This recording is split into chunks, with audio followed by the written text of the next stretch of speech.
Hello, Kyle. Hi, John. How are you? I'm fine. I'm sitting in my Los Angeles hotel looking at sunshine, which Uh-huh. cheers me up because I've been in the Midwest for a bit where it was very gray. But I like LA now. I used to loathe it, but I've come to like it. What are you up to? Sitting here excited to be talking to you in a gray Midwest town in Kentucky.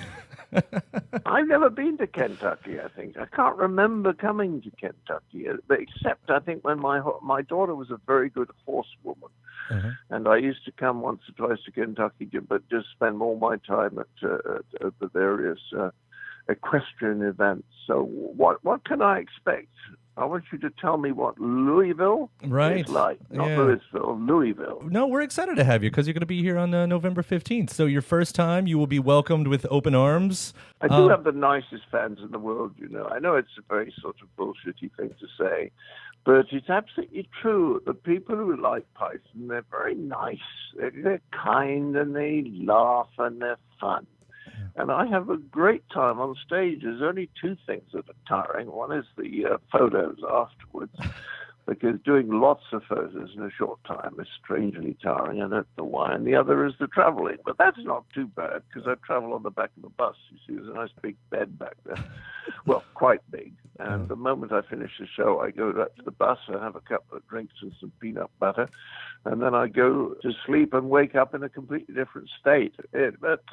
It's pretty pleasant, and as I say, the very best bit is the performance. Yeah. Well, we're excited about that. I also want to say I just finished your book. So anyway, and absolutely Oh, loved it as well. I'm so glad you see. I think it's one of the best things I've ever done, but it never got a great deal of attention, particularly in England, because of course the press loathes me in England because I dare to criticize them. In America, I get a very good time with the media because they're actually sort of interested in what I might have to say, which is the opposite of any assumption of any British journalist, which is that nobody's interested in this guy. But if we attack him in a mean enough way, I might be able to come up with an interesting article. But I'm so pleased about the book. I do think it's one of the best things I've done. Well, I learned two things in it that I found really interesting. And well, I learned a lot of things, but two things for this interview anyway. One is I was surprised to see how much rabbits had played a part of your life.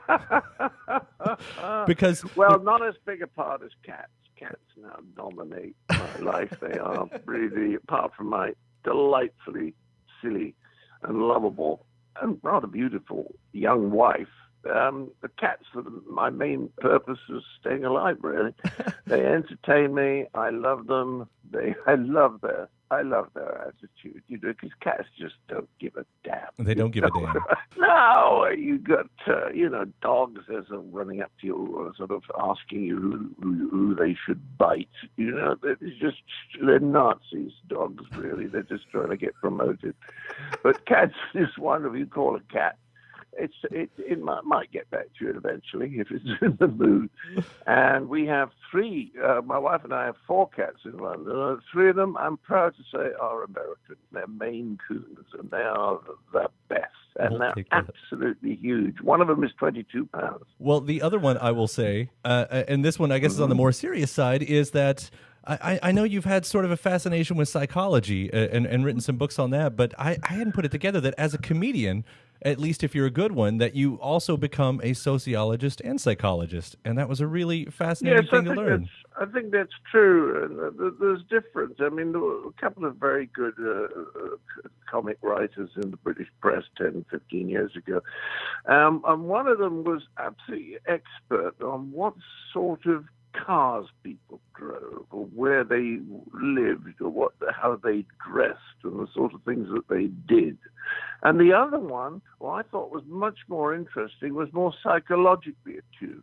Do you see what I mean? Mm-hmm. And I've always thought there is nothing more interesting than the human mind. I mean, I can't quite get it when people want to study rocks or even, I'm afraid, technology. I could see it's sort of interesting, but nothing's as interesting as the way people's minds work. And I think if I had not made a mistake about choosing a couple of very bad teachers when I was 15, I would have finished up very easily as a kind of psychologist in a university somewhere, because a lot of my friends fall into that category, and I find them the most interesting people to talk to, because they're always explaining to me why people do things, and that's the great mystery to me most of the time. I don't understand why people do things. I don't know why anybody would go and watch NASCAR racing. You see what I mean? Oh, I do see what you mean. Or why anyone would go, mountaineering. I mean, I just don't get it. But I love it when people say, well, this is why they do it. I'm grateful that it didn't work out for you as a psychologist, because it's played into your comedy this whole time, and I think that's what made us love you know, these characters and bits that you've came up with through the years, because that's exactly what they're doing, examining the mind. It also gives me a chance now and again. I mean, I do a lot of reading on psychology, and I've just started doing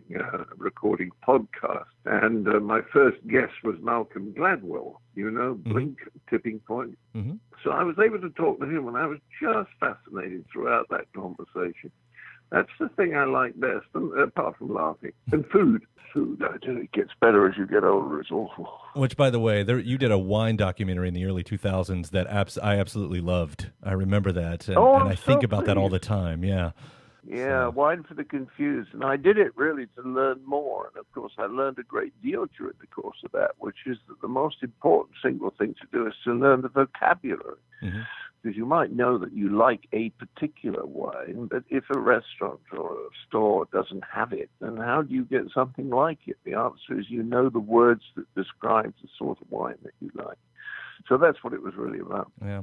Now, I know we're on a short time here, so I want to bring up, you're on a new TV show, or you're going to be doing a new TV show called Edith, right? And it's the first one since Fawlty Towers. Well, it's been changed. I'm glad. We thought Edith was okay, and then somebody called it, suggested Hold the Sunset, which actually is quite just resonant with meaning, so that's it. But the BBC, they are an awful bunch of cowards. They've got a very good series there, and everybody says so. It's not just me, but I would stake my reputation that this one is above average, and yet they won't commission a second series until they see whether the audience like it. It just, what a bunch of, what's the word? We call them jobs worth in England.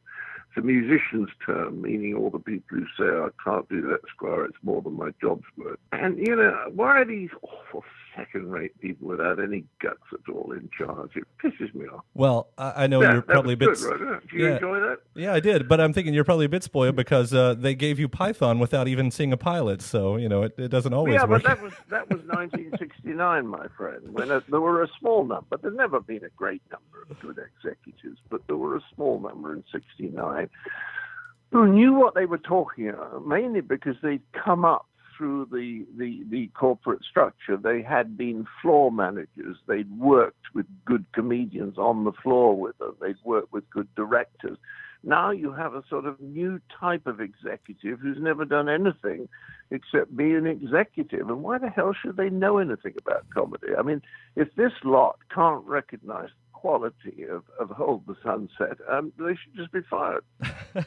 Well, I'm looking forward to seeing whatever comes from it, especially, with us knowing that it sort of teams you back up with Terry Gilliam again. I think that's a really cool sort of thing as well. So, did you see the picture of Terry Gilliam on my Twitter? Oh, I haven't seen it yet, but I can go over there and check it out. It's a very good joke. Go back about 2 weeks. All right. On my John Cleese Twitter, and there's a picture there that'll make you laugh out loud. I will.